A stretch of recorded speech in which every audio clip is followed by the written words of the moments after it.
کشمیری 70 سال سے بھارت کی دہشت گرد فوج کا مقابلہ کر رہے تھے۔ مودی نے 5 اگست کو ہمارے سارے حقوق چھین کر قبرستان بنانے کی کوشش کی جو کبھی بھی کامیاب نہیں ہونے دیں گے۔ حریت رہنما مشال ملک کا ویڈیو پیغام بولیں، کشمیریوں کی قربانیاں کبھی رائیگاں نہیں جائیں گی۔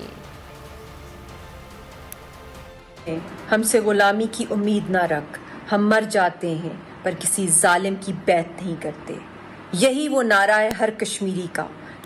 جو 70 سال سے اوپر ہو گیا ہے۔ ہم پہلے 70 سال ہندوستان کی دہشت گرد آرمی کا مقابلہ کر رہے تھے، مگر 2 سال پہلے جب 5 اگست کو مودی کی خونی سرکار نے